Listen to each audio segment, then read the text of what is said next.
bạn chấm review số mật phép từng óc này và cùng sai cho tham gia một kênh channel là bọc nhung bạn ngàyนี้ខ្ញុំនឹងធ្វើវីដេអូមួយទាក់ទងទៅនឹងការតាមដានរាល់សកម្មភាពទាក់ទងទៅនឹងការធ្វើ YouTube ដូចជាការបាត់ sub ឡើង sub ឬក៏ការឡើង view គឺកម្មវិធីនេះគឺងាយស្រួលសម្រាប់បងប្អូនជាអ្នក YouTuber ទាំងអស់គ្នាបាទហើយបើសិនជាបងប្អូនជាសមាជិកថ្មីដែលចូលមកមើលក្នុងវីដេអូខ្ញុំបាទនេះសូមកុំភ្លេចជួយចុច Subscribe អ្នកមួយផងដែរបាទឥឡូវកុំឲ្យខាតពេលយូរខ្ញុំបាទនឹងបង្ហាញអ្នកទាំងអស់គ្នាដែលកម្មវិធីមួយនឹងនឹងការប្រើប្រាស់នៃកម្មវិធីមួយនឹងដែរគឺឈ្មោះថា YT Tracker គឺកម្មវិធីមួយនេះគឺយើងអាច download នៅក្នុង App Store បានបាទបើចំពោះពួក Android គឺមិនមានទេបាទកម្មវិធីមួយនេះគឺមានតែប្រព័ន្ធ iOS តែប៉ុណ្ណោះបាទ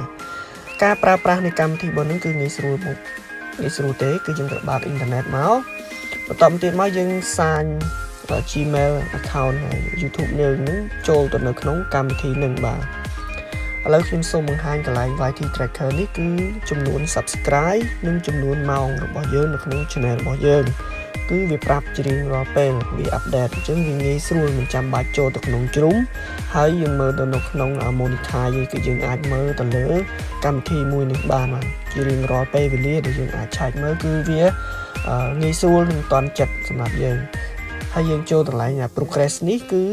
យើងមើលកន្លែងចំនួន Subscribe ខាងលើនេះបាទចំនួនថ្ងៃទីចំនួន Subscribe បាត់ចំនួន Subscribe ឡើងអីយើងអាចមើលនៅក្នុងនេះហើយខាងក្រោមនេះគឺជាចំនួន view ឡើងប្រមាណ view ថ្ងៃនឹងឡើងប្រមាណ view ហើយ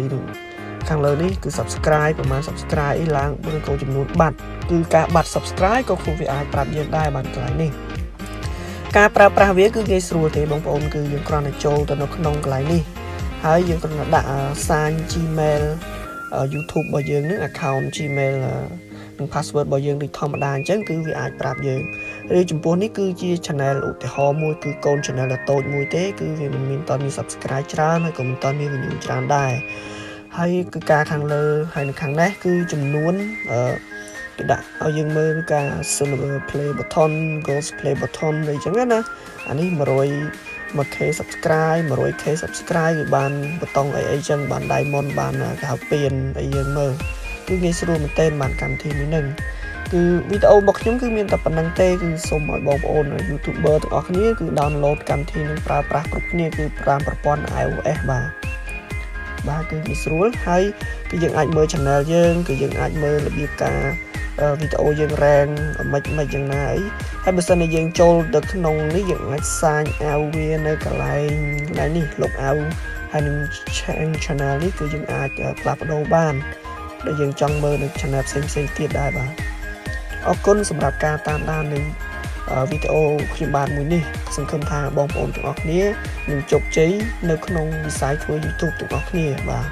សូមអរគុណសូមជម្រាបលាហើយកុំភ្លេចជួយចុច Subscribe ក៏ដូចជាចុច Like និង Share វីដេអូរបស់ខ្ញុំបាទដើម្បីតាមដានព័ត៌មានថ្មីៗទាក់ទងទៅនឹងការធ្វើ YouTube បាទអរគុណច្រើនបាទសូមជម្រាបលាបាទ